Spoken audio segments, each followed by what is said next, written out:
This is one of those stories that is hard to believe. The ups and downs of my life could be made into a movie. I have been happily married for over 30 years, or so it seemed to me. I have 3 children whom I love dearly. I owned my own business, which started out as a service station, gas station, if that makes more sense to you. Now it is also a convenience store. I'm not rich, but I make a good living. Let me start by saying that a few years ago my son was hospitalized. He was 28 years old at the time. He is married, has a wife and 2 children. He was diagnosed with some kind of kidney problem. My wife Annabelle, whom I called Annie, and I feared for our son's life. The doctors told us that if they couldn't get the kidney problem under control, he might need a kidney transplant. We didn't know what to do to help our son. The doctor told us that we could talk to family members in case a transplant was necessary. Of course, it was about my son, so I went to the lab and had them check my status and determine if I would be compatible. My wife didn't know I had done this. I decided to give him a kidney before telling the rest of the family. The test came back the next day and we were not a match. I asked the doctor why. After all, he was my son. What was wrong with my kidneys? I told the doctor quite loudly that I had had a few beers, but I didn't smoke. The doctor was a little embarrassed, but I didn't care. I told him how I felt. Finally, the doctor asked me to come into the office. Mr. Weller, you and your son are not a match because according to the test, you are not his biological father. I'm sorry to have to tell you this, but you've been raising your voice too loudly. I will tell you that we've made mistakes before, so my assistants are running the test again. I was almost in shock as I walked out of the office. He's been my son for 28 years. I can't believe this is happening. I didn't want to tell Annie about it, just in case there was a mistake. I have to say that when I saw her, I looked upset. Everything you can imagine went through my head. What about Janice, my oldest daughter, or Mandy, the little love of my life? Were they my children? Janice was 26 at the time and Mandy was 20. God, how I hoped the doctor was wrong. It had been 2 days and I still hadn't come to my senses. Of course, part of that had to do with the possible death of my son, and part of it had to do with whether he was my son at all. Annie, Brad's wife, Gail, and I were sitting in the waiting room. The doctor came out and said, "I have good news." I was so happy, I thought he was going to tell me that the test was wrong and that my kidneys were perfect. But instead he had good news, or rather better news for Brad. Brad's kidneys are responding to treatment. He won't end up needing a transplant. In fact, his body is adapting so well to the treatment that he could be discharged in a couple days.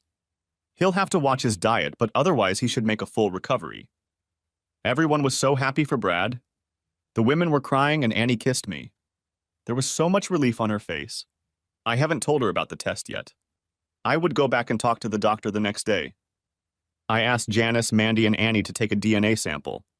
They asked me why it was necessary, and I explained to them that if any of us had a problem like Brad's, the doctor would be able to prescribe treatment much faster if he had that information. Annie was a little nervous, but agreed. The rest of us didn't hesitate, and it was just a swab taken in the mouth. Janice had one done on her children and her husband, so they would be ready if there were any problems. The next day, I went to the doctor at the hospital and gave him all the samples. He gave me the bad news. Brad and I are not blood relatives. I asked him to analyze all the samples I gave him and put them on record so that other family members could get the information if needed. I will pay for all the tests. Mr. Weller, are any of them your family? They are all my family. 2 daughters, sons-in-law, grandchildren, my daughter's children, and of course my wife. I want to know if those labeled as Janice and Mandy are my biological children. Even though they are adults, they are my children and have been all their lives. Brad was released from the hospital a few days later. He had another week to recover and then he could go back to work. Everyone was so relieved that he wouldn't have to go through dialysis or, even worse, a transplant. I tried to stay calm, but it wasn't easy.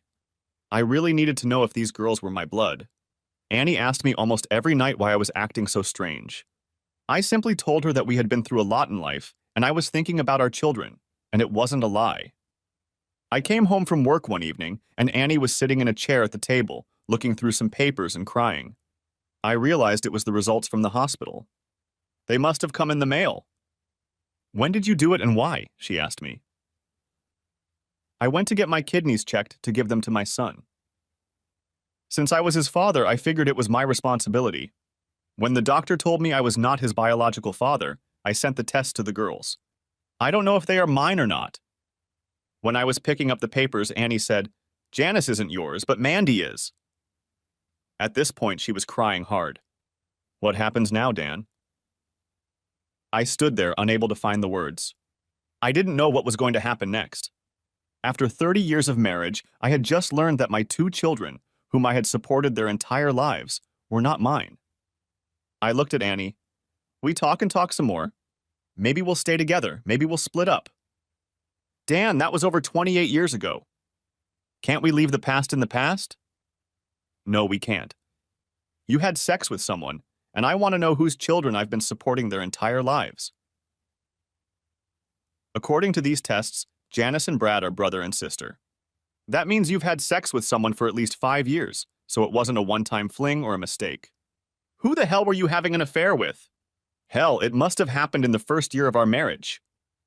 It was Harvey. I had an affair with him. It was stupid, wrong, but it's over. It seems to be all over. Ever since Harvey Kittle died about 25 years ago. He was one of our best friends and you slept with him?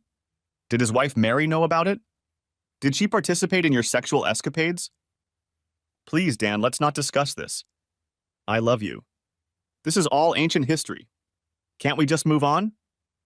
Are you out of your mind? What the hell is going on with you? We got married and within a year you started sex with Harvey. You have his child who I raised as my own, and 2 years later, while you're still sleeping with him, we had a daughter who I'm raising as my own as well. If he hadn't died shortly after Janice was born, you'd probably still be having sex with him. Thank God at least one of my children belongs to me. Are you ready to explain all this? Annie was crying, but I wasn't buying it. I wanted to know the truth. I deserved to know the truth. Unlike the movies, I could handle the truth. I know you and Harvey have always been friends. I always loved him, but he chose Mary over me. He got her pregnant. I loved you too, but not as much as Harvey. After he and Mary got married, I was very depressed. You asked me to marry you, and I did it half out of spite. I wanted Harvey to know that I went on living in spite of him. So you married me to mess with Harvey, and to mess with him even more, you ended up having sex with him behind my back? I asked. You were on the tow truck a lot back then. Mary was working during the day, and Harvey came by to see you, at least that's what he said. I didn't plan it, it just happened. I don't have any excuses. We had a sexual relationship and I knew I still loved him. He would come to me and always told me that one day we would be together. We just didn't have to rush it. I was a child, and as long as he made love to me, I didn't care. He stopped seeing me after I got pregnant with Brad. I was really mad at him. He came over and saw Brad and asked if the baby was his. I told him I didn't know, but I wasn't going to tell you anything until he married me. He laughed at me and said you could raise his baby. Do you really believe I'm that stupid? It just happened? What just happened? If you're going to convince me that it just happened, then you're stupider than I can imagine. If you stopped seeing him, what about Janice? Did that happen to her too? I told him he wasn't allowed in our house unless you or Mary were here. I had feelings for him, but I found out he was just using me for extra sex. One day he came over and forced me to have sex with him. He said if I refused, he would tell you about Brad. He hurt me. He didn't make love to me. He hurt me a lot. When he left, he laughed and said he hoped he had put another baby in me. I couldn't tell you about it. I didn't want to lose you. Shortly after Janice was born, Harvey was taken away in a car accident. I was saddened, but relieved at the same time. I could finally put all the cheating behind me and we could start living a normal life. I loved you more and more. Our life was good, wasn't it? I've spent my whole life trying to make it up to you. I know we had our differences, but overall we had a good marriage, didn't we? Annie asked. Yes, our marriage was good, but now, looking back, I see that it was all based on lies. You cheated on me. You married me while loving another man. You had a child with another man, and then you said you were raped and got pregnant again without telling me. And now you're telling me to just forget about it. I don't think I can, and I don't want to. I'm going to see our lawyer and start divorce proceedings. Dan, you can't! What about our kids? What are you going to tell them? I'll leave that up to you. Just so you know, I don't think you were raped, and you would have continued to have sex with him if he hadn't been removed. You have a week to tell me your story for the kids. After that, I'll tell them the truth. I take it Brad and Janice don't know that I am not their biological father. Of course you don't. No one knows but me and now you. Please, Dan, they love you. Don't hurt them by telling them that a man they've never met is their father. I am their father and they are my children. Nothing will ever change that. I've been with them their whole lives and that won't change. I think we'll both live here until the final contract is finalized, unless you have a lover in mind. It's inappropriate, Dan, and you know it. No, that's the problem. I've been with you for 30 years and I don't know you. I'll move my stuff into the guest bedroom. I don't want anything more to do with you. Annie started crying as I got up from the table and started moving a few of my things into the guest room. 2 days later, I got a call from the store. They said that my wife's car had driven over a guardrail and fallen onto an embankment. According to them, it looks like she was speeding, going too fast and didn't have time to turn. She was pronounced dead at the scene. The sheriff questioned me about any problems my wife might have had. I replied that there were none, to the best of my knowledge. He said he was classifying it as an accident, but was going to hold the report until after the autopsy. I couldn't imagine having to bring all the dirty laundry out into the light now. I loved her, but I also hated her, if that's possible. I called all the children and told them about their mother's death. I told them I was going to the hospital to identify the body. They could call a few relatives and pass on the news. I knew it was a shock to everyone, even me. Now it was on my conscience. She took her own life or it was an accident. A few days later, the autopsy came back clean. Other than the blood pressure medication, the coroner found nothing. Her death was ruled accidental. At the funeral, I grieved for her. Even though I was going through a divorce, I still had strong feelings for her after 30 years of living with her. I was glad I hadn't met with a lawyer yet. No one needed to know about Annie's secret affair. I would have to live with it. It wouldn't do any good if I told my kids about it. The day after the funeral, my 2 daughters and daughter-in-law came into the house. I asked them to take all of my mother's personal belongings and divide them between them. All I asked for were a few pictures of us as a family. No one can understand how bad I felt unless they have gone through something similar themselves. The questions of what if kept running through my mind. What if I had never taken this test? What if I never told Annie about it? What if I hadn't told her I was leaving her?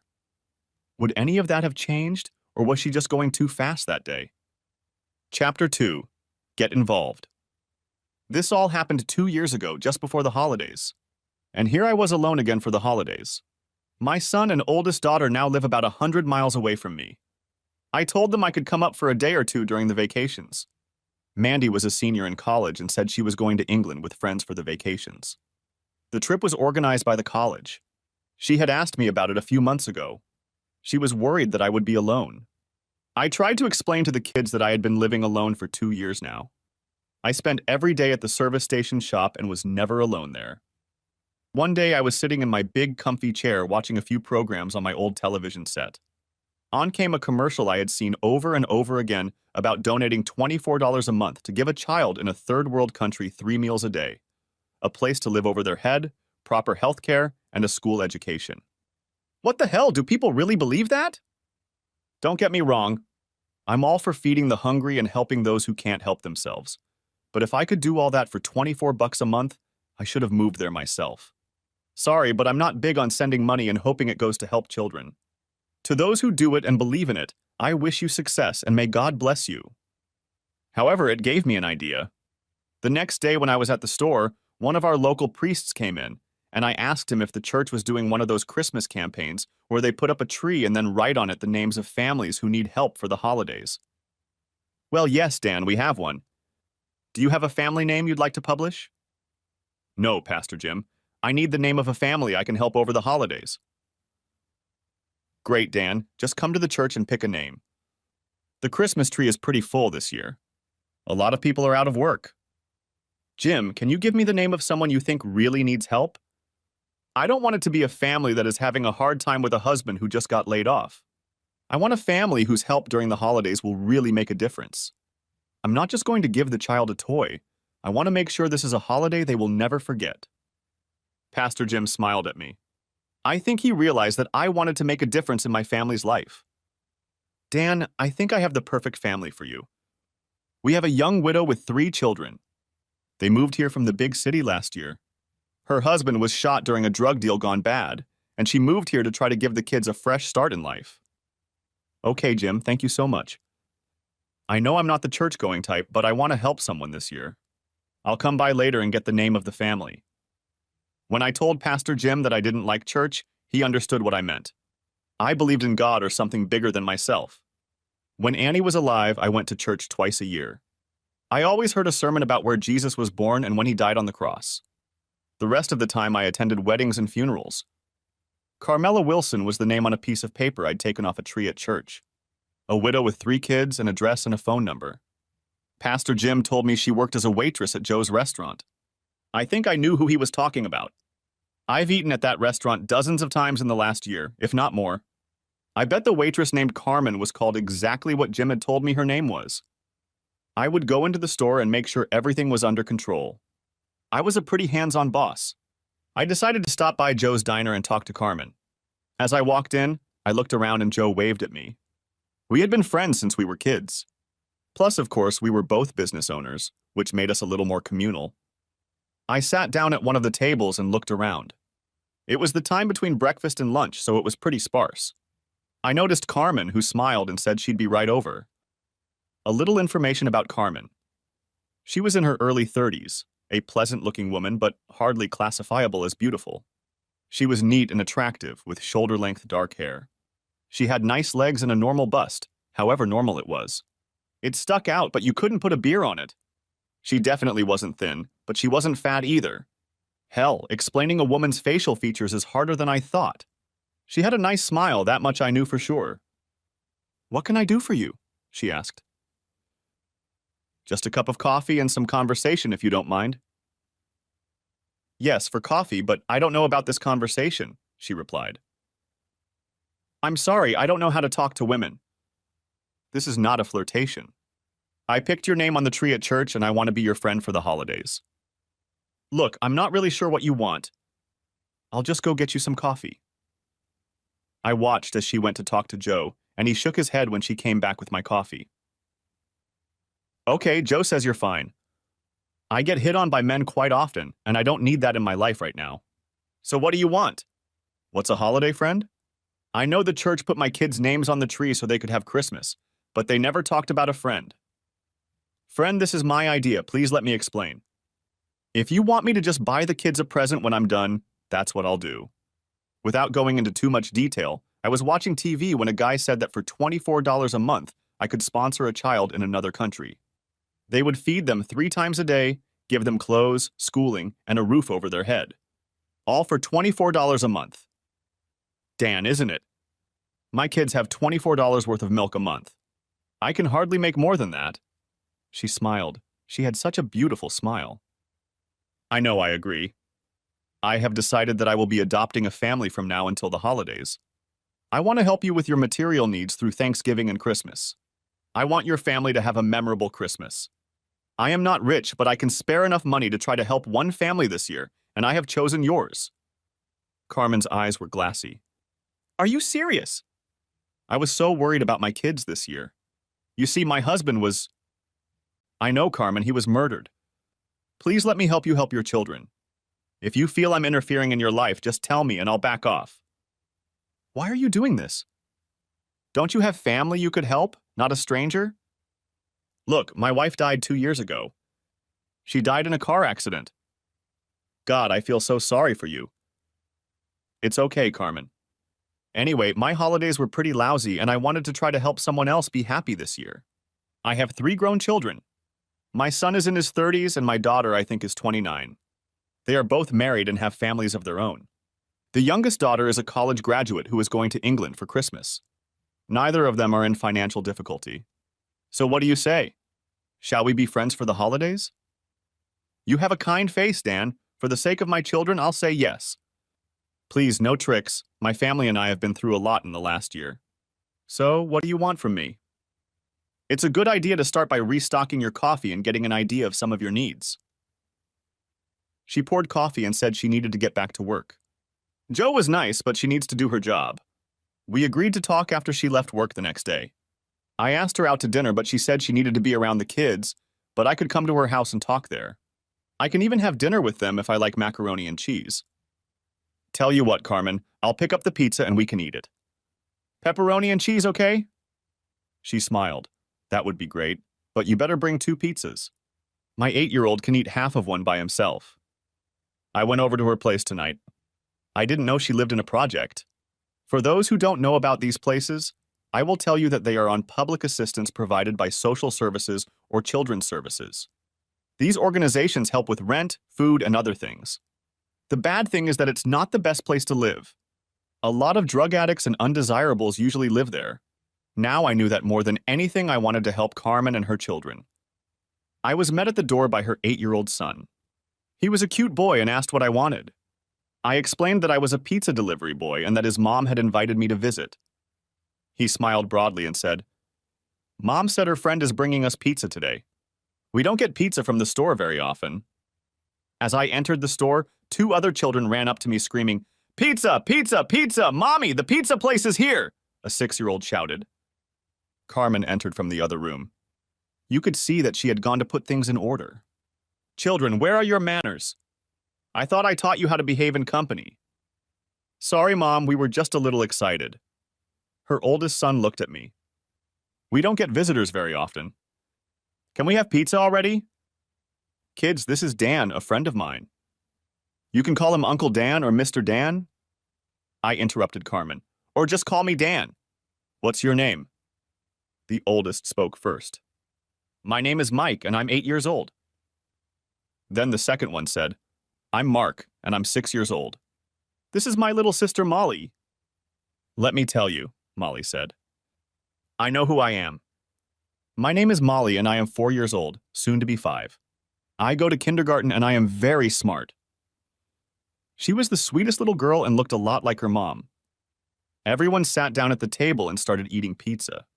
I looked around the room and realized that this was a struggling family. The furniture was old, and they didn't seem to have much stuff. Of course, I only saw the kitchen and living room. The TV was on, but the picture wasn't the best.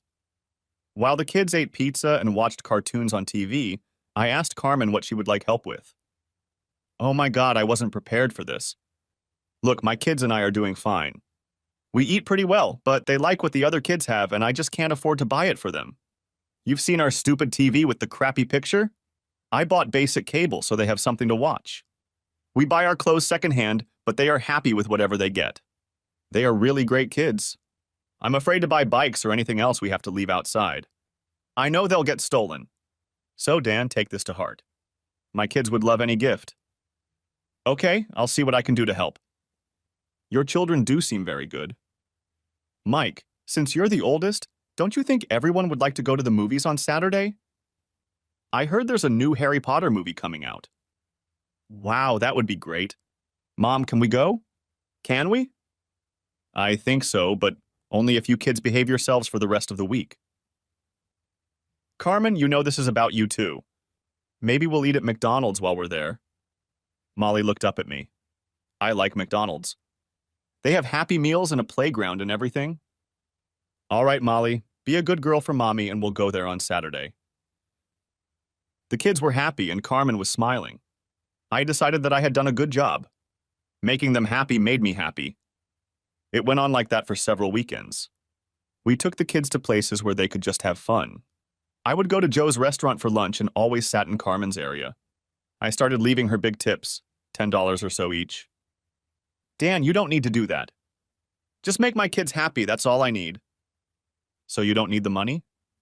I smiled. "That's not fair, Dan. Sure, I can use the money. I just feel awkward, to say the least. I feel indebted to you for everything you do for my kids. Can I make you guys Thanksgiving dinner or something? I need to do something for you too. Now I'll talk to the kids, see what's on our agenda, and call you back." "Carmen, I do this for you because it gives me pleasure. I enjoy helping people who are trying to help themselves. Please don't feel that you owe me. Just seeing the look on the children's faces is more than enough payback. Besides, seeing you smile is a pleasure in itself." You could see that it embarrassed her slightly, and she looked away. Mandy came home one weekend and asked me what was new. I told her about Carmen and how I had tried to help her. "Dad, do you think this is a good idea? You don't know this woman, do you?" Honey, it's a new meaning of life for me to help someone and see the faces of these little ones. Honestly, I feel better about what I'm doing.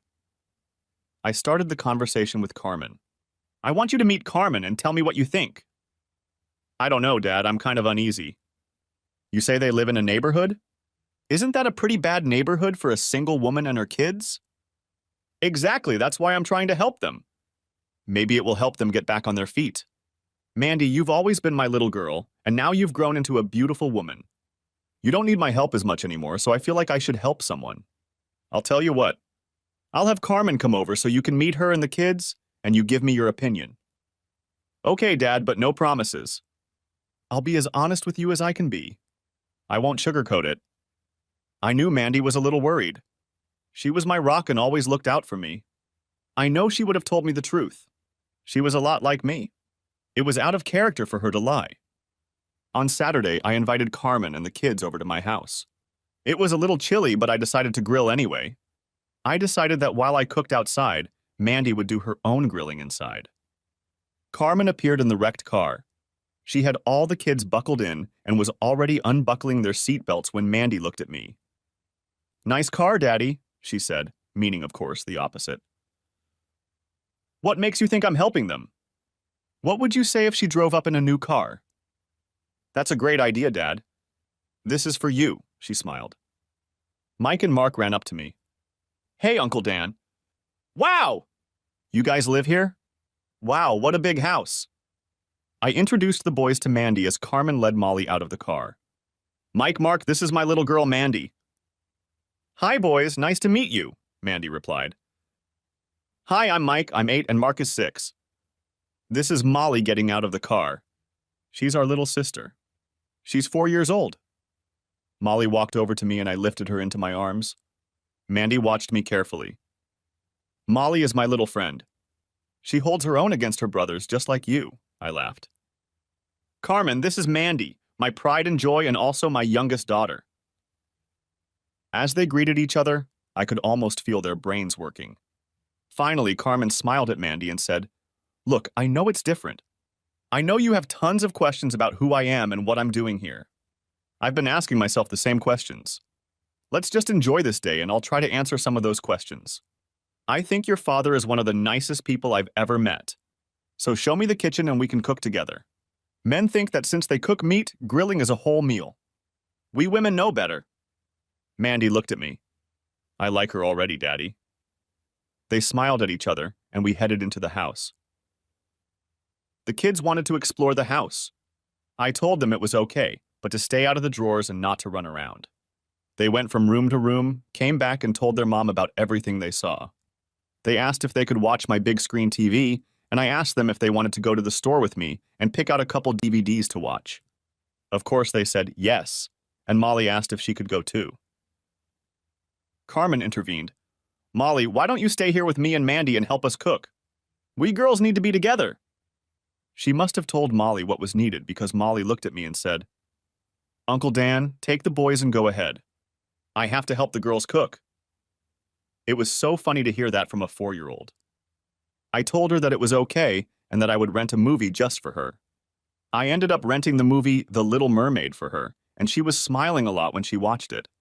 She asked Mandy and her mom to watch it with her. She told the boys that they could watch it too, but they had to be quiet. It was so funny to hear her trying to act like an adult. The girls decided that we would spend Thanksgiving at our house. Carmen and Mandy would cook dinner, and I would keep the kids busy, which wasn't too hard to do. I have a pool, but it is closed for the winter. However, I also have a hot tub. The kids were going to bring their bathing suits and soak in it.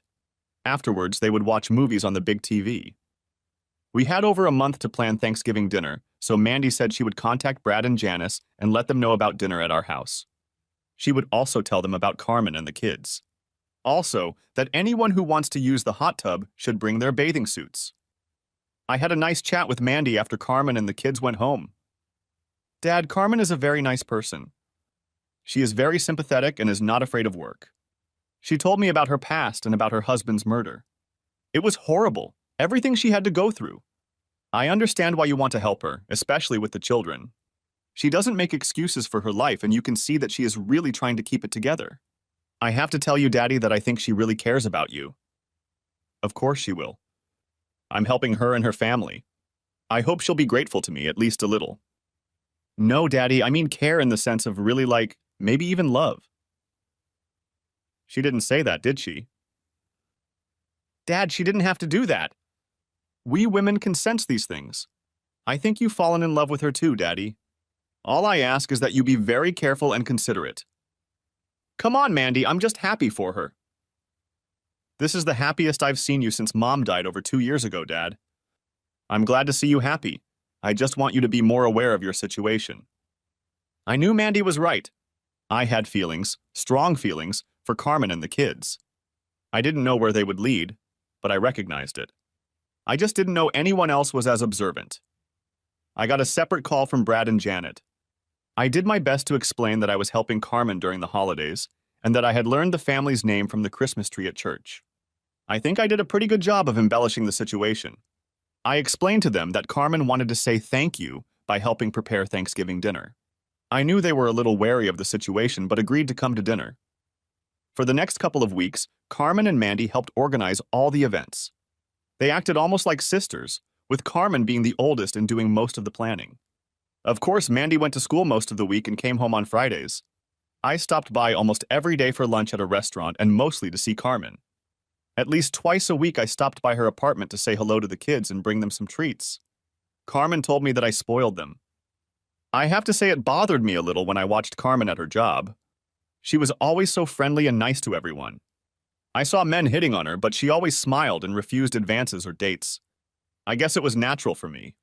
I had no right to be jealous of her even for dating, let alone being friendly with other people. Chapter 3. Change. On Thanksgiving Day, Carmen and his children arrived early. She looked very beautiful. She wasn't dressed in any special way, but even in a skirt and blouse, she was a very attractive woman. She and Mandy had already started cooking. Mandy told us that she had invited her boyfriend to dinner as well. I had met him a few times. He was a paramedic and was still taking classes at the college where he met Mandy, who was training to be a nurse. They were both part of a group going to England to help out at the hospital during the vacations. They would leave the week before Christmas and return home on January 8th the following year. It was less than a month before they left, but it would be sad if she wasn't around during that time. Brad, his wife Gail, and my 2 grandchildren showed up. I hugged them all, and the kids asked when they could go in the hot tub. I told them I wanted to introduce them to the other kids later. I introduced them to Mike, Mark, and Molly. All the kids seemed to get along great with each other. We walked to the kitchen and Mandy hugged her brother and started introducing him to Carmen. Brad, Gail, this is Carmen. A good friend of Dad and me. I felt good when she said that. Brad said hello, but I knew the gears were turning in his head. Gail said, hi, and asked the girls if they needed help.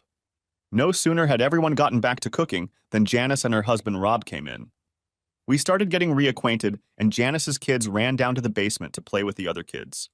In the basement, we had a lot of games, coloring books, and things like that for the kids. It had been completely remodeled and had a TV and DVD player, so there was plenty for the kids to do. The women went back to cooking, and we guys tried to stay out of their way. I knew the guys wanted to know more about Carmen. I tried to explain her story to them without showing my feelings. I guess I wasn't very good at it. She looks good, Daddy. How old is she? About the same age as me? Brad asked. She's 31 years old, Brad. She's a wonderful person and deserves a little help. Rob put in, Daddy, he always called me Daddy. Aren't you afraid she might fall in love with you, or you with her? Look, I'm a widower and she's a widow. Of course, she's much younger, but if something happens, so be it. Dad, you haven't been with her?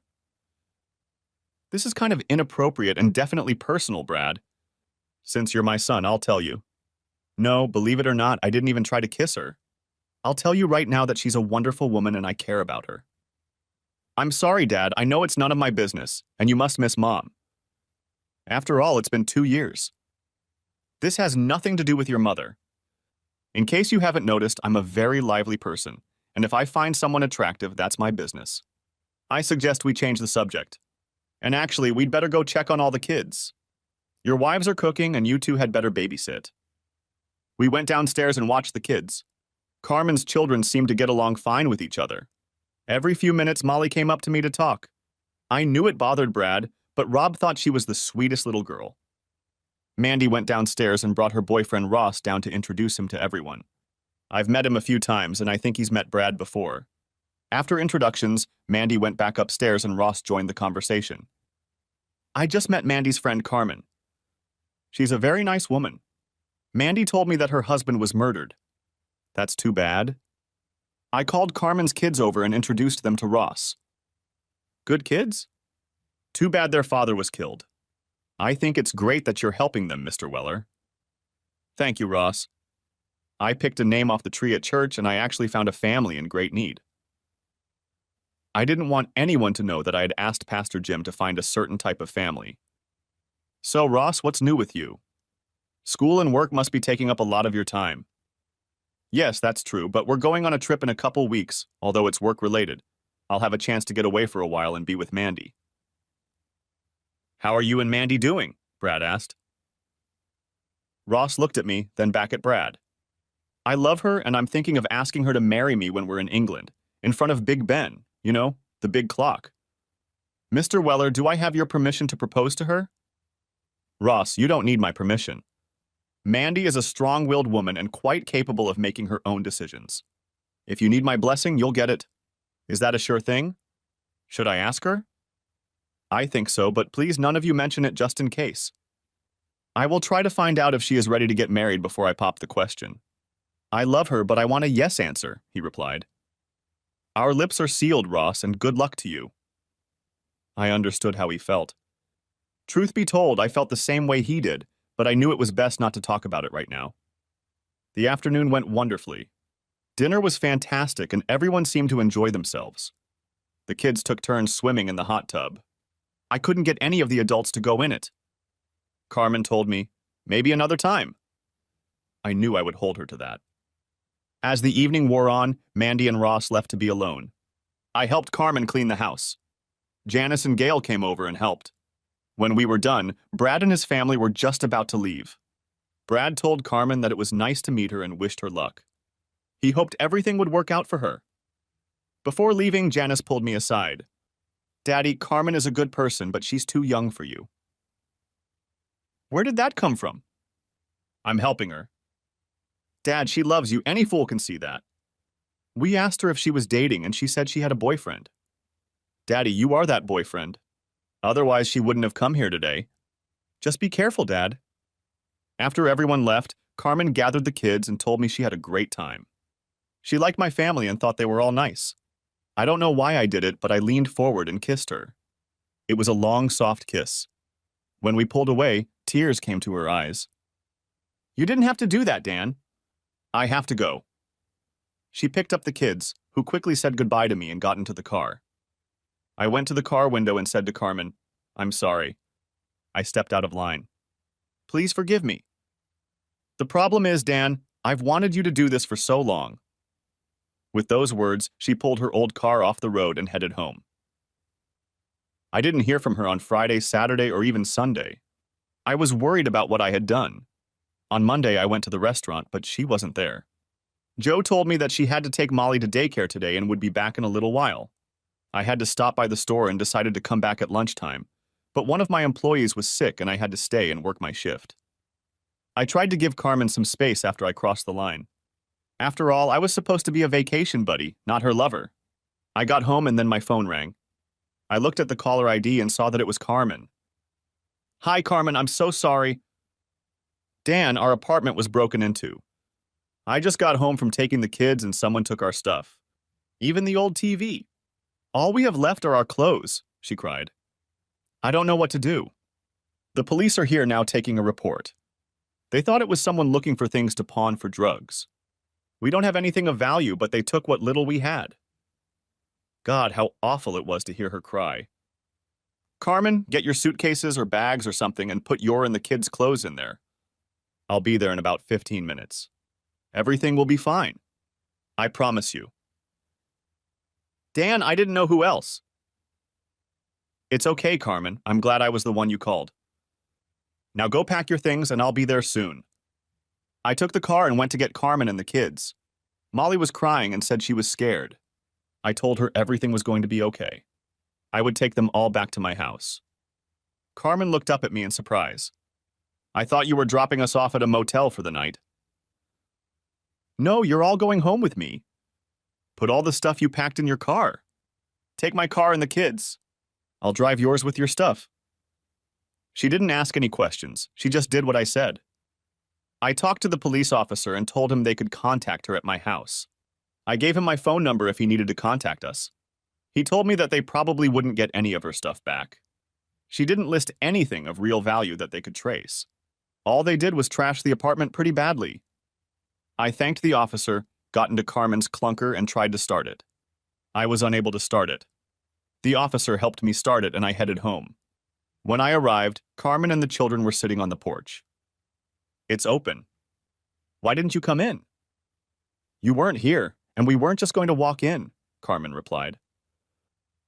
Come on, boys, help me get all these bags in. Mike, you and Mark take your stuff to the bedroom with the bunk beds. If it's Molly's stuff or your mom's stuff, put it in the front bedroom. The one across from Mandy's room. You know which one? Yes, sir, the boys' stuff is upstairs, the girls' stuff is downstairs. If you're not sure, put it in the living room and your mom will decide for herself. Carmen, you need to come and talk to me. Molly, why don't you help the boys and make sure they do it right? Of course, Molly liked her job of telling the boys what to do. Dan, what are you doing? We can't live here. What will your kids think? Carmen, you need help right now, today. Let's try to do this my way for a few days. That will give us time to figure out what to do. You and Molly can share the front bedroom, and the boys will be more than comfortable upstairs. Dan, the boys have school and Molly has kindergarten. I have to work. And how does living here get in the way of that? You just have to leave about 15 minutes early. I can help too. I'll drive Molly or the boys to school. Call them tomorrow and explain that your house was broken into and that you'll be driving the boys to school. Give my name so I can drop them off and pick them up. It'll work out, Carmen, I promise. Dan, I care about you. I like you a lot. Your kids know that, and I need you to know that. Did you tell them? I asked. No, women just know it. Men, I don't know. Men think differently. I don't know about your son, Brad, but Mandy, Janice, and Gail all know. I'm sorry, it's not just something I can hide. I wear my feelings on my sleeve, I guess. I'll worry about my kids. You already have enough to worry about. Oh, and I'm sorry, but I'm not sorry I kissed you. Just thought you should know. I went upstairs where the boys slept, made sure the dresser drawers were empty, and Carmen helped the boys lay out their clothes. While they were doing that, little Molly and I went downstairs and emptied the dresser drawers in their room. I was glad I had taken my wife's things after she died. It made the task much easier. Everyone came into the room with Molly and me. Molly asked her mom if she could put her things in the drawers. I took the boys and we went to find something for dinner while Carmen put away her personal belongings. The boys and I made hot dogs and macaroni and cheese. When everything was ready, we sat and talked while we ate. Carmen asked me about the rules of behavior in the house. I told her that we would establish them as we went along. We told the kids that they needed permission to do anything they wanted to do until we set the rules. They were told they could not enter my room or office without an invitation. They were not allowed near the pool at all. It was closed, but they were still children. We made sure they understood they could drown. They could only go in the hot tub with permission from mom or me. It wasn't supposed to be a daily event. They could only watch TV with permission from mom or me. It was their responsibility to keep their room clean. Carmen laughed, knowing the boys weren't the neatest. At least the rules were set. I looked at the boys and Molly, who was always smiling at me. Kids, this is your home now. You can be kids and have fun. Just remember to always ask your mom for permission if you're not sure what you should do. Uncle Dan, what if we get hungry? Mike asked. Eat. That's what I do when I get hungry. Tomorrow, Mommy and I will buy you snacks. You will always have food. Just remember, when it comes to food, your mom is the boss. One more thing, and I mean this. If your mom says no, don't come and ask me. If I say no, don't put your mom on the spot. No means no. Any other questions? Molly raised her hand. It made me laugh. I guessed she'd learned it in kindergarten. What, honey? Carmen asked. Are we allowed to play with the toys in the basement because they're not ours? Honey, you can play with all the toys we have downstairs? We'll talk to Santa this year and he'll probably get you some of your own, I told Molly. Molly raised her hand again. Can I go play with them? Yes, honey, you go ahead. I'll come down and be with you in a little while, Carmen said. Molly stood up and headed downstairs. Not 10 seconds later, the boys followed her downstairs. One of the boys shouted upstairs, Uncle Dan! Can we turn on the TV? I only shouted back, Yeah, go ahead, just not too loud. Carmen came over to me and hugged me. There were tears in her eyes, and she said, I don't know what I would have done if it hadn't been for you. She pulled away and wiped the tears from her eyes. We didn't kiss or hug again. I knew I had to say something without being funny or too serious. I squeezed her hands and said, I'll always be here for you. Let's go see what the kids are doing. Together, we headed down to the basement to join the kids. It was like a family. I remembered Annie and I doing the same thing, sitting and watching the kids play. It felt so right. It was getting late, and Carmen told the children that they should take a bath and get ready for bed. There were 3 bathrooms in the big house. She asked the boys to use the one upstairs and asked if Molly could use the main bathroom on the first floor. Carmen, this is your home now. Of course, Molly can use the big tub and shower. I'll use the shower in the basement if I need to. Please make yourself at home. While Carmen got the kids ready for bed, I went to my office to do some work on my books. When I looked up, I saw Molly looking at me through the doorway. She was dressed in her little nightgown. I could tell she had just gotten out of the shower. Hi, Molly. Do you need anything? I want to kiss you goodnight, but Mom said I can't go into your office until you say so. Come on in, sweetie. She ran into the house and I had to lean back in my chair as she climbed into my lap. She wrapped her little arms around my neck and kissed my cheek. Good night, Uncle Dan, she said. Good night, sweetheart. Where's Mommy? She's upstairs arguing with Mikey and Marky. Well, let's go see if we can help. Molly ran onward and up the stairs and I followed her. We caught them in the middle of their conversation. But Mom, Mike always gets his way because he's older. I just asked for the top bunk and he said he's older, so he gets his pick. Carmen looked at Mike and Molly and I just stood back and listened. Is that what you said, Mike? Did you say you get everything first because you're older? Yeah, I guess, but I'm older than my mom. And I need to be treated like I'm older. Mike, you're 2 years older than your brother. That should make you 2 years smarter. You think it's worth arguing about which bed you sleep in? I'll tell you what. He's your little brother, and he's always looking up at you. Come up with a plan to share the top bed, and you can both agree. Mike looked at Mark. Okay, Mark, I'll tell you what. You can have the top bunk this month, and next month I'll have it. We'll alternate and swap every month. Is that okay with you? Yeah, thanks, Mike. You're a great big brother, he said, climbing into the top bunk. You feel good inside, don't you, Mike? His mom asked. Yeah, I guess it is, Mom. Carmen kissed her sons and we headed downstairs where she put Molly to bed. I have to get back to my papers. And I need to shower and get ready for bed myself, Carmen replied. I went back to my office and heard the shower running. I couldn't help but think of Carmen in the shower. When the shower was over, Carmen came out in her nightgown and robe. Her hair was still wet from the shower. Good night, Dan, and thank you again for everything. I looked up and asked her, Is there anything you don't look good in? She smiled and headed for the bed. I could smell her scent from the shower. I took a few deep breaths and continued working on the book. Our first morning passed in a rush. She asked me to call Joe and warn him that she might be a little late. She needed to stop by the school and daycare so they knew I could pick up the kids if needed. She also had to file a change of address. I called Joe and he asked me if I was serious about Carmen. He didn't want her to get hurt. He was in his 60s and had been married for over 40 years. I got the feeling that he was looking out for Carmen. His wife worked as a cook in a restaurant, so I knew he was genuinely interested in Carmen's well-being. I let him know that I would never hurt Carmen or the kids.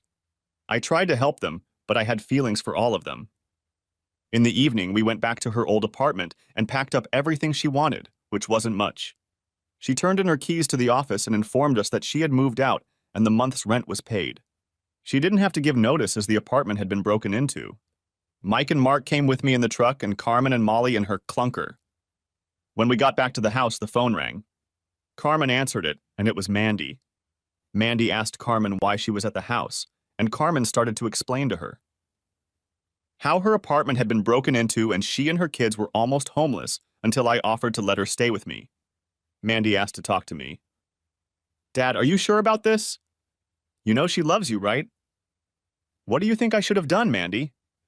Just give her some money and say, go and manage on your own? I care about her, you know that. We're adults and we haven't done anything wrong. I'm actually very pleased that she and the kids are here. It's almost like the good old days. I just want to say, Dad, that it's a fine line you walk. I really like Carmen as a sister, you know that. I'm just saying that you two need to be careful and realize what you're doing. Now, can I talk to Carmen again? She talked to Carmen and they talked for about 20 minutes while the boys and I took the rest of the stuff into the house and put it away or stored it in the basement. What did she want after I gave you your phone back? I asked. It's mostly girl stuff, but she's worried about you and me. What's there to worry about? My God, we're adults, for crying out loud. I'm in my 50s and I've gotten this far. I'm sure I can make good decisions for a decrepit old man who has no mind of his own. Dan, she knows how much I care about you. I told her that myself, and now you know. I tried to explain that I had no idea where this was going, but you helped me and the kids. I am eternally grateful to you for that, but my feelings overpowered my gratitude. Mandy is worried that one of us will get hurt in this relationship. I told her I would never come between you and your family. Okay, let's just keep living one day at a time. Maybe time is the answer. Just then, Mike and Mark walked in. Uncle Dan, can we all go in the hot tub? I looked at Carmen and then back at the kids. Only if your mom comes in. I don't want you kids going in there alone. Come on, Mom, please come in, please. We're begging you, Mom. You're going to love it. It's warm and nice and lots of bubbles. Please, Mommy. Okay, boys, I'm going to be gone for a while. Go and get your costumes on. Molly, go get yours and I'll be right there. She turned to me. You're the one who set me up, aren't you? I just smiled and she smiled back. She went and put on a two-piece swimsuit. Are you happy now? She asked as she walked past me and smiled. Very much so. You look good in anything. I bet you even look good naked, I smiled. Pervert, she replied, smiling as she walked toward the hot tub. The kids were already waiting for her. Damn, she looks so much prettier, I thought as she climbed into the tub. This woman has everything. After a few minutes, I handed Carmen the drink. She smiled and said, the water is really nice. My sick body really needed it. The kids just sat there and watched the bubbles bounce off of them. Thanks, Uncle Dan, that's really cool. I mean hot, no, not nice. Well, you know what I mean, Mike replied. I took one more look at Carmen and headed to the office to finish my paperwork. Later, I heard everyone going into the house and getting ready for bed.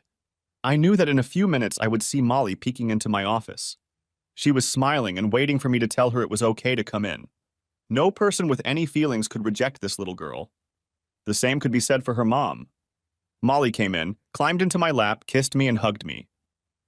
Good night, Uncle Dan. See you in the morning. Like I said, I had a combination gas station, self-service, and a small grocery store. I no longer repaired cars, but I had a tow truck that I used from time to time. Carmen called me and told me that her car wouldn't start again. I was getting annoyed with this old car. I got a tow truck and drove to the diner to pick Carmen up. There were two guys there who said they would hook up her battery. I know they were trying to hit on her and probably wanted to jump on her bones. She later told me that she told them no thanks and that her friend would come get her in the car. When I pulled up in the tow truck, the two guys kind of backed off.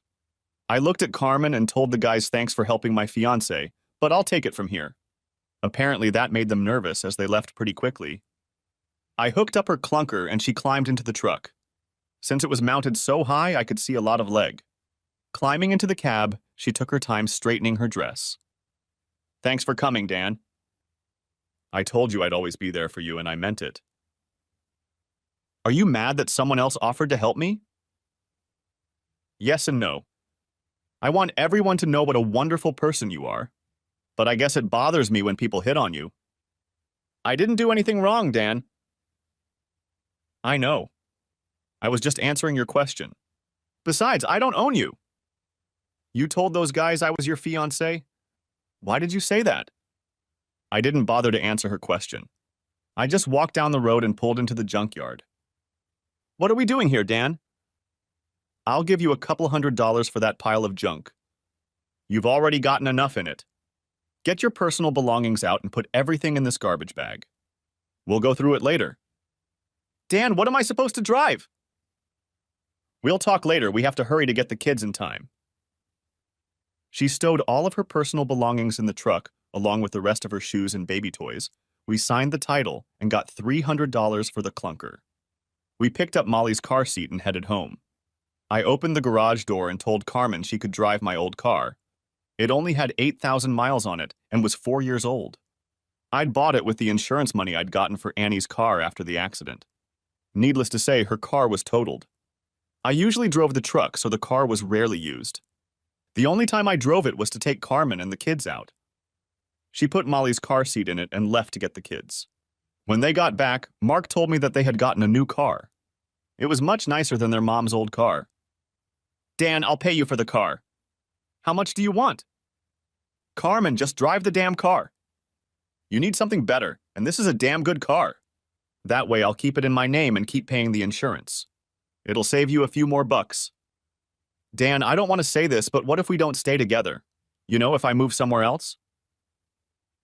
Are you thinking of moving? God, no! I was just wondering what I'd do with the car if you kicked us out. God, Dan, I never meant to give the impression that I was leaving. I'm sorry. I couldn't believe this was the first time we had a fight over that stupid car. Carmen, I promise you that you will never be without a car. If you want me to put it in writing, I will. I was just worried about you in this old car. I want you to be safe and here with me.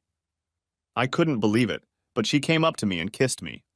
I didn't know if it was an impulse or what, but it felt good. Molly looked at her brothers and said, Mom just kissed Uncle Dan. Kids, it was a thank you for letting us use his car. No, kids, it's your mother's car now, not mine. She kissed me because I gave her the car.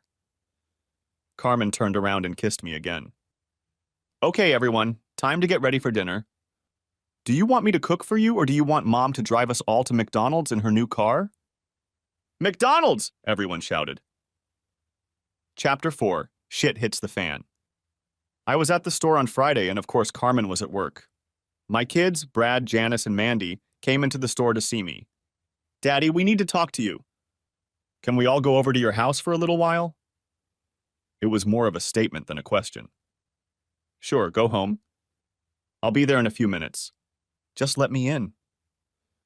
I knew what this was about, and I was pretty much ready for it. I headed home and walked into the house. Everyone, my 3 kids, was sitting in the living room. Dad, this is about Carmen and her kids. It looked like Brad was going to be the spokesman for the group. Holy shit, Brad. It took you 2 hours to drive here for this conversation. I've already guessed why. What the hell did Carmen do that you dislike her so much? She doesn't disgust me, Dad. It's just that one day you're helping her, and the next day she's living here with her kids. I noticed your car is gone too. I take it you gave it to Carmen to drive. Since you are my children, I will take the time to try to explain this to you. But before I begin, I want to tell you that I'm rather disappointed in all of you. Dad, I think this woman is using you. I think you're lonely mom, and then this woman comes along, and you fall in love with her and she feels it. She knows you have needs, and she meets them. You fell in love with her, and now she knows she's got it all worked out, and her kids are well taken care of. Mandy jumped up. Bullshit, Brad. You may think that, but I know Carmen a lot better than you do. She would never do that to Daddy. I feel like she just loves him, and to be honest, I think Daddy loves her too. I'm here more to support Daddy and Carmen than you, Brad. Brad, if you weren't my son, I'd probably knock you off your chair. Let's start with Carmen breaking into the house. What do you think I should have done, Brad? Give her money? Maybe avoid her and tell her it's her problem. Brad, I did what my heart thought was right, not my groin. Janice spoke up. Daddy, are you telling me that you never had sex, Janice? No, Carmen and I have never been intimate. Yet. Not that it's any of you guys' business what we do. Now, for the big surprise, I'm thinking of asking Carmen to marry me. What? Brad said. Dad, you hardly know this woman. She's got a lot of baggage, not to mention 3 kids. Dad, I have to agree with Brad. Carmen is closer to my age. Isn't she awfully young for you? Janice asked. Look, guys, I'm on my own. All 3 of you are on your own, or almost on your own as far as Mandy is concerned. I found a woman I care about, and according to Mandy and of course Carmen, she cares about me. I have a large house that I am willing to share with a beautiful woman and her 3 children. Why are you so against it? Brad spoke up. Okay, Dad, let's say you 2 love each other and want to be together. She has 3 young children. Do you really want to start over and raise 3 more kids? I'm crazy about 3 kids. Playing with the boys like you and I did with Brad. Molly hugs me and sits on my lap like my 2 girls did when they were little. They are good kids, and I think I can make a big difference in their lives. Dad, you're looking through rose-colored glasses. These are not your children. They're not your flesh and blood like we are. Do you really think you can take care of and raise these kids for the next, say, 20 years, and they're not even your own flesh and blood? I'm sorry, Dad, but I don't think you want to spend that many years raising children who aren't even yours. What do you think, Janice? Do you think they should be my flesh and blood too? Daddy, I don't know. I love you, Daddy, and you will always be my father. Will you be able to raise someone else's child? I really don't know. Janice, let me phrase it differently. You would have loved me all your life if I hadn't been your father. Of course, you've known that since you could think for yourself. Would you consider me your father, or would you consider someone else your father? You're my father, and it's too hypothetical. I don't know what I would think. I guess since you've been paying my bills all my life and raising me as your own, I'd consider you my real father. I don't know what that has to do with you raising Carmen's kids. I'll be back in a minute. I have something to show you. I went back and got all the DNA tests that had been done for us. When I came back, I tried to explain some of it to the children. Mom and I have been keeping some secrets from you. We were never going to tell you about what I'm about to show you. It might even be a mistake to show you now, but this thing with Carmen's kids has gotten out of hand. I love those babies, and I know I could be a good father to them. I'm going to show you my reason right now. I handed each of them copies of their and my DNA. What is it, Daddy? Janice asked.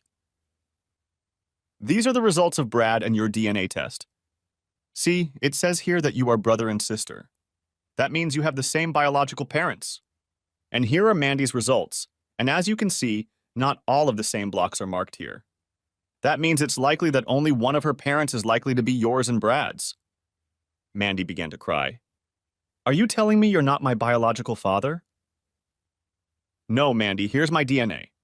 I'm not Brad's or Janice's biological father. Everyone was completely shocked. There was complete silence while their brains digested the information they had received. What? Brad shrieked. Bullshit, you've always been my father. Janice cried.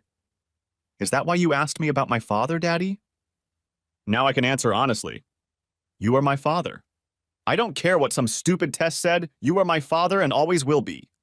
I love you so much, Dad. I just came here today to tell you that I hope you didn't make a mistake with Carmen. I'm so confused, Dad. I just want you to be happy. I thought I was taking care of you. She was still crying, and I hugged her. Mandy walked over and cried with her, for it was her sister. Brad asked, Are you going to tell us the story about our sperm donor father and how long you've known about it? First, Brad, I want you and Janice to know that I have always considered the 2 of you my children. From the moment I found out until now, nothing has changed except what you both know. You were and always will be my son, and Janice will always be my daughter. I tell you this because you should know that it's not just blood that holds a family together. It's also love and compassion. I was going to tell them the story about their sperm donor father. The only thing I was going to change was telling them when I found out. I love them like my own family, and I wanted them to believe that I always knew about it. The routine with their mother was dead and gone, and I didn't want them to know we were going to divorce. Your mother and I were married very early on. Me and a guy named Harvey Kittle both loved your mother. Harvey also loved a woman named Mary, got her pregnant, and they got married. Of course, I was happy to have your mother to myself and asked her to marry me. We got married and I was very happy. A few years later, your mom told me that she had married the evil Harvey. The four of us stayed friends and your mom got pregnant. That was with you, Brad. 2 years later, she got pregnant again with Janice. Shortly after Janice was born, Harvey died and your mom became depressed. One day, she broke down and told me about you two being Harvey's kids. I was shocked and didn't know what to do. We broke up for about a month to give ourselves time to process things. I missed my two young children. Annie and I talked and decided to give it a try. After that, your mom became the best wife a man could ever dream of. She fell in love with me, and I always loved you as if you were my own children. Then Mandy came along, and Annie said she was definitely mine. And that was it. You all know how we lived after that. We had a wonderful family until your mom had her accident. Daddy, why did you take the test to give me a kidney if you weren't my birth father? Hope, Brad. I hoped and prayed to God that I was a match for you. You were my son, and I would give you my kidney in a second if we were a match. Janet asks, Dad, did you ever take a match test before Brad went into the hospital? No, it was very expensive at the time, and I had no reason to do it. Since your mom had already told me the truth, there were no surprises. Of course, when I took the test, there was no doubt, but I wasn't surprised. By the way, I have the test results of all your families. Brad, you and Gail are the biological parents of your children. Janice, you and Rob are also the parents of your children. Just in case you wanted to know, now that we've talked about it, you don't need to tell anyone about this conversation. Your mother was a good mother and wife. Let's just leave it at that. I'm sorry, Dad, I made such a fool of myself. I guess I was thinking more about how it would affect us than how it would affect you and Carmen. At those words, my son began to cry. I hadn't seen him this emotional since his mother's funeral. Brad, I know that in situations like this, people are always worried about their inheritance. It's not a good thing, but that's how real life is. I think you guys are more worried about your inheritance than Carmen and my well-being. I think reality set in when I saw Brad and Janice looking at the floor. Look, you three will always be in my will. My estate is arranged so that each of you will get a fair share. I just want you to know that I am disappointed that you have not shown compassion for Carmen and her children. Janice was still crying. I think the thought of her not being my daughter overpowered even the thought of inheritance. Janice kept hugging me and telling me that she didn't believe the stupid test, that I was her father, and that I would continue to be. I just hugged her back and snuggled up to her. I started to hug Mandy when Carmen pulled up. Well, guys, looks like we're all going out to dinner. Unless you want to tell Carmen why you're all here, I said. Carmen walked in. Hello, everyone. What brings everyone here? Mandy thought quickly. It's my last day off from home, and we all decided to go out to dinner. Oh, God, that would be great. Give me a minute to change into my waitress uniform. Kids, talk to Mandy, Janice, and Brad while Mom gets dressed. Molly walked over to the seated Brad and gave him a hug. Hi, Brad. I like you. Brad looked at me. It had gotten to him what I was talking about.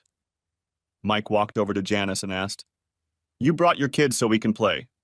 We are learning to share our toys better. Janice replied, No, honey, they're home. Maybe you can come over after Christmas and see them. May I, Uncle Dan, please? I've never been to their house. We'll see, Mike.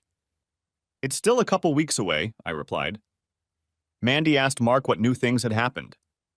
We bought a new car and Mom kissed Uncle Dan. Everyone was looking at me. Carmen walked in and saved the day. Yes, Mike, I kissed him twice for letting us use the car. In fact, we're going to use it right now to drive to dinner. Come on, kids, get back in the car. Uncle Dan will be driving, so you all have to sit in the back. After we ate, Brad came over to us and we talked privately. I'm so sorry, Dad. I'm a fool. I shouldn't have questioned you. No, you're right to wonder about what might affect you, Brad. It's just the way you did it. I want you to question my actions if they bother you a lot. We'll discuss this like father and son until we understand each other. He smiled when I said father and son. Later, I talked about it with Janice, too. I wanted my children to always know that I was there for them. To this day, I don't know if I made the right decision in telling them, but it was done. Mandy asked if I would babysit because she wanted to go Christmas shopping with Carmen. I asked if they could grab something for me, too. I gave them a list and hopefully enough money. I told them they could leave the items in storage and I would pick them up later. I wanted to buy the kids bicycles. Every kid should have a bike, and they now lived in a neighborhood where they could ride them. I pulled Carmen aside. Do you need money for shopping?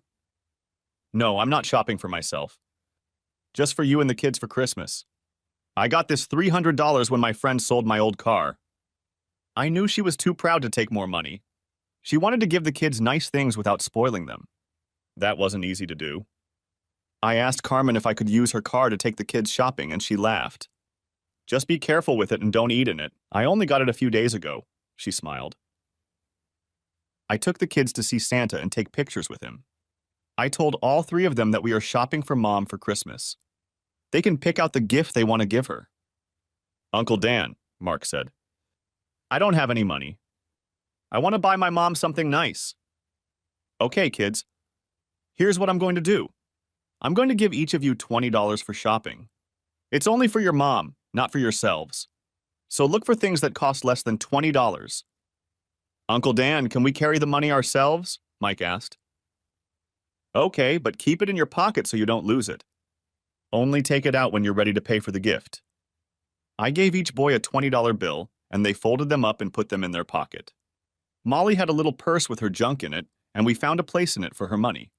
Of course, the kids had no idea what money was and were looking at very expensive things. Seeing that this wasn't too good, I took them to a store geared towards kids. They walked the kids around the store and showed them what they could buy with the money they had. I told the clerk that if they wanted to buy anything extra, to let me know. I couldn't believe how hard these little ones were working to find the right thing for their mom. The oldest Mike came up to me and asked if I would lend him $5. Uncle Dan, Mom loves unicorns and he costs $25. Could you lend me the difference? Well, Mike, you said on loan. That means you have to pay me back. I'll offer you a deal. I'll give you the difference and you wash my truck. Deal? Thank you, Uncle Dan, and ran back to buy the unicorn. Mark was watching movies. I walked up to him and said, Mark, you're supposed to be shopping for your mom. Yes, Uncle Dan. Mom likes Titanic, the story about the ship.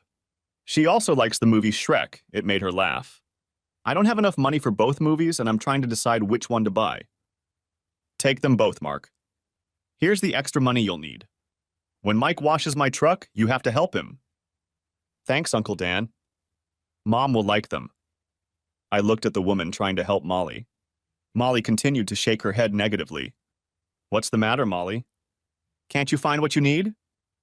None of them smell like Mom. I want one that smells like her. I looked at the saleswoman and whispered, White diamonds. She whispered back to me, Sir, the little girl has only $20, and the white diamonds are worth $50. Tell her you have a special offer on this bottle, and she can have it for $20, and I'll give you the difference. Molly, said the saleswoman, I have a bottle of perfume. Does it smell like your mother? That's it! This smells like Mom. Do I have enough money? Molly asked. You're a lucky girl. This is our last bottle, and it's worth exactly $20. Molly smiled broadly, opened her small purse, and pulled out the money. We picked up our purchases and headed over to see Santa. I held all the presents while the kids talked and took pictures with the big guy in red. Afterward, I asked the kids if they wanted to help me find a present for Mandy. She is going to England, and I wanted to buy her some new luggage. I had already paid for her trip as a Christmas present. The children were happy to help me. Of course, I acted as if I really needed their help. I walked over to where the luggage was lying and waited for one of the boys to notice it. This way, Uncle Dan. The suitcases are here. Thank you, boys. Now I need a set with 5 items in it. Of course, the boys knew their numbers and looked around until they saw a set with 5 pieces of luggage. I want to help, Uncle Dan. What can I do? Molly exclaimed. Honey, you can pick a color for Mandy. Pick a color that you think she will like. Molly walked over to the set, which was bright pink. The boys told her that it should have 5 pieces, but the pink one only had 3. Molly kept looking and found one that was a dark shade of blue. The boys said it had 5 parts, so that's what we bought. Thank goodness there were only 3 pieces in the pink set. We stopped at a burger place, had lunch, and headed home. We took our packages into the house and the kids asked where they could hide Mom's gifts.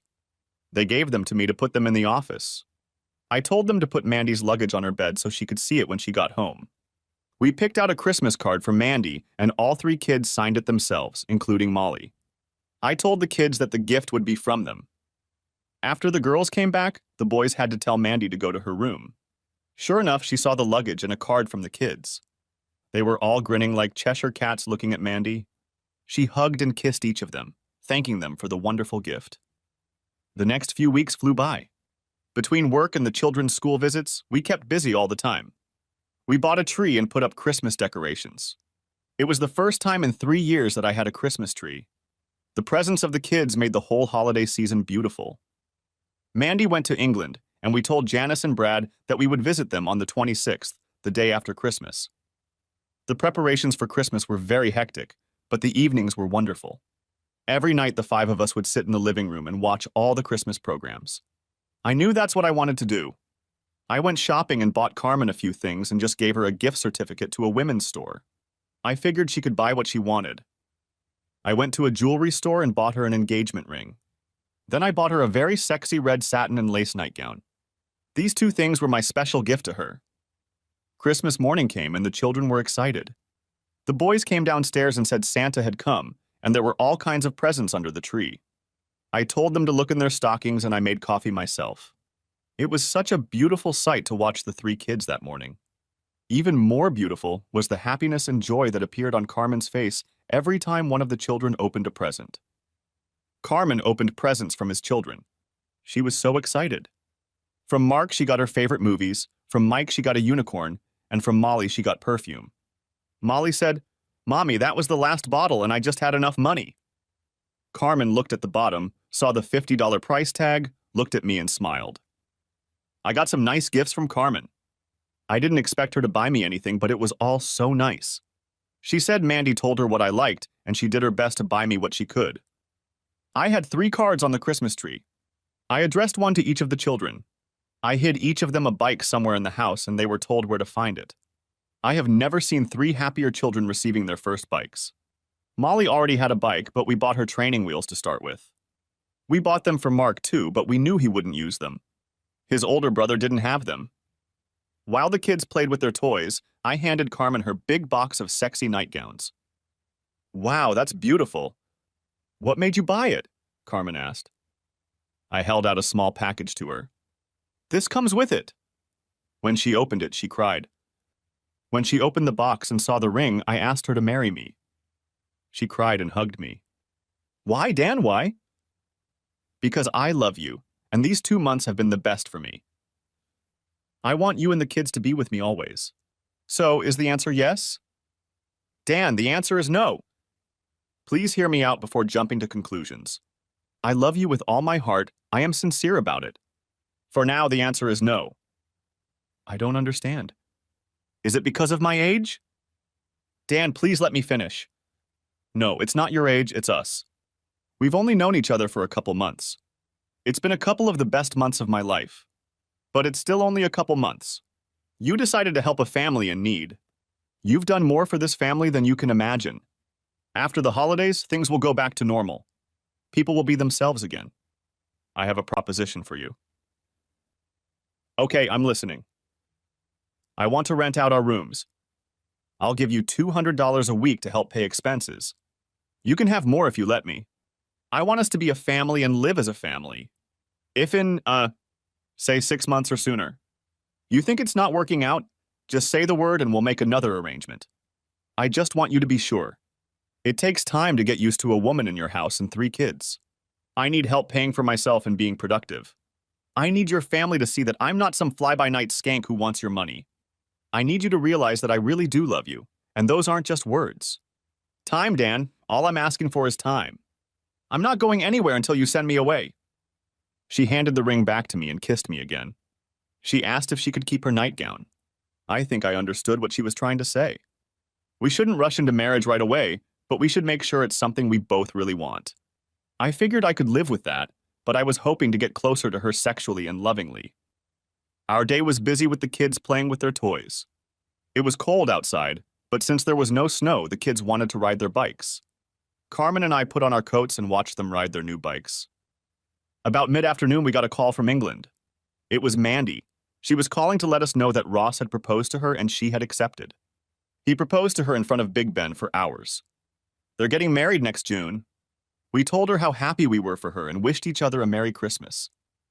In the evening, we watched the movie A Christmas Story together, and then the kids went to bed. They all came in and thanked me for the best Christmas ever. I sat on the bed and listened to Carmen take a shower. I knew that when she was done, the wonderful smell would spread throughout the hallway. A few minutes later, the lights came on in the bathroom and then in the hallway. Carmen stood at my door in her sexy new nightgown. "Can I come in?" I didn't even answer as she walked in and closed the door. "Dan, like I told you before, I love you, but we need to postpone the wedding until you get to know me better. I want it to start tonight. Will you make love to me?" I was stunned, but she saw the smile on my face. She walked over to the bed, I pulled back the covers, and she slipped inside and lay down next to me.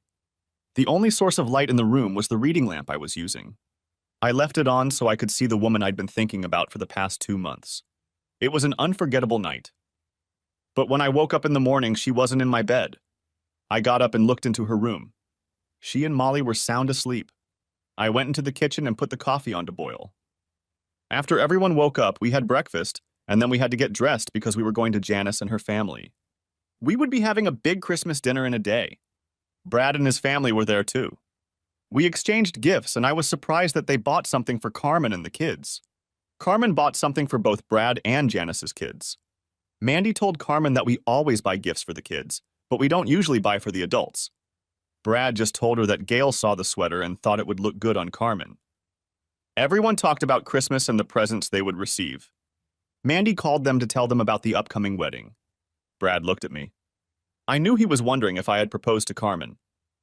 Later, he came up to me and apologized again for his act from a couple of weeks ago. "Dad, did you propose to Carmen?" As a matter of fact, I did. She turned me down. "What?" "I can't believe it. I really believe she loves you, Daddy." "What happened?" "Time, Brad. She said it's too soon for me to just pick up and marry a woman with 3 kids. She wants to make sure I know I'm doing the right thing. What's more, she wants to contribute money to the household. She doesn't want handouts. She wants a loving relationship. So that's what we're going to do. Give ourselves time." "Wow, Daddy, I've never met a woman like that." "Dad, I know it sounds silly after all I've said, but don't lose her. She's a special woman." "Time, Brad. We'll just give it time." Chapter 5. Someday later? Life went on and we became a family. Carmen and I took turns cooking. We had a joint checking account where I put $400 a week and Carmen put in her $200. From this account, we paid utilities and bought groceries. We decided that any large purchases we would discuss first. So far, we didn't need anything. I usually stopped by Joe's for lunch, but left when Carmen could sit with me for a few minutes. We really were like a married couple, except we didn't fight and made love every chance we got. I remember our first time in the hot tub. Good thing we had a good filter. When it came to making love, Carmen was the best. Maybe it was the fact that I loved her so much, and that definitely makes the sex that much better. The only time we had to watch her was when Mandy was home on weekends.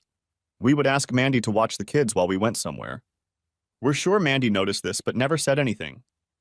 Time flew by, and it was almost time for Mandy's wedding. She asked Carmen to be her maid of honor. This made Carmen cry. She said she had never had such close friends and family. Mandy would have liked Molly to be her flower girl, but decided to ask one of her nieces, which she did. It was a very hectic time leading up to the wedding. Mandy had graduated from college and we were planning this wedding, and my girlfriend was a bridesmaid. At least the weather warmed up and I was able to open the pool. When Mandy and Carmen were running around doing wedding stuff, the kids and I just got in the pool. The pool was a great babysitter, and all I had to do was stay close by. The closer we got to the wedding, the more I thought about Carmen and myself. I loved those kids and I knew they loved me. I was going to surprise Carmen at the wedding. I had to ask a few favors, but I hoped it would work out. Carmen and I hadn't talked about the wedding since Christmas. The day of Mandy's wedding, I put on my tuxedo. Brad and Rob were in the wedding party. Janice and Gail were too. Everyone was dressed up and the wedding was to start in a few minutes. Carmen was supposed to be running around as a bridesmaid. I had nothing to do, but I talked to Carmen's kids. I told them they could go ahead and sit with me. Mike, Mark, and Molly sat in the front row. Of course, Molly sat next to where I was sitting. I told them that they should be quiet and just watch the wedding. I told them I had to leave and come back and then walk Mandy down the aisle. I hoped they would listen to me. All the family members were at the wedding. The music started up and Ross, Brad, and Rob stood in front with the minister. Janice was the first to walk down the aisle. As she stepped forward, the children waved to her and said, "Hi, Aunt Janice." At least they said it softly. Gail came next with the same result. "Hi, Aunt Gail," she said a soft hello to the children. The kids were excited because their mom was walking down the aisle. "Hi, Mommy, you look very pretty." They said it a little louder. Carmen smiled, but held her finger to her mouth to calm them down a little. The flower girl and the ring bearer came next. They were Janice and Rob's children, so the kids kept waving at them. All the kids from both families were smiling. The music changed and Mandy walked down the aisle with me. We both had tears of joy running down our cheeks. As Mandy and I reached the front of the church, I heard Molly say rather loudly, "Wow, Aunt Mandy looks like a princess." There were a few chuckles from the crowd, and I saw the smile on Mandy's face. I couldn't think of a better compliment. I stepped back and sat down. I looked up and saw my family. My daughter Janice, my daughter-in-law Gail, who I treated like a daughter, and my beautiful girlfriend, who I truly loved. There was also my baby girl getting married and my future son-in-law standing there, and to his right was my son Brad and my son-in-law Rob. Rounding out the ceremony were my two grandchildren, the ring bearer and the flower girl. My other two grandchildren were seated with their grandparents. I was thinking about what a blessed person I am. I have such a wonderful family. I loved each and every one of them. At the reception, all the kids were pretty much together. Everyone was kind of looking out for them. We ate and then the dancing started. I looked up and on the first number, my Carmen came out to dance with me. "I love you, Carmen." "I love you too, Dan." "Are you serious, Carmen? Do you really want this?" "Dan, I really mean it deep down," and she kissed me in front of everyone. She didn't usually do that. Our kisses usually happened in private. As the evening went on, it was time to toss the bouquet. All the single girls came out and Brad told Carmen to come out since she was single. She felt awkward, so she walked out onto the parquet. On the count of 3, Mandy threw the bouquet right at Carmen. Some of the girls shouted jokingly. Mandy then sat down and Ross took off her garter. All the guys applauded when they saw part of Mandy's thigh. Next, all the single guys had to go out and catch the garter and then put it on the leg of the girl who caught the bouquet, which of course was Carmen. I was one of those guys. I stood there and Ross looked at me. "Sorry guys, this belongs to my father-in-law," holding out the garter to me. Of course, everyone was curious about what was going on, including Carmen. She was asked to sit down as I was to put the garter on her leg. I stood on one knee as my hand slid the garter up her leg. When I reached her hip, I stopped, reached into my pocket and pulled out my wedding ring. I was already on my knees. "Carmen, I have waited another 6 months.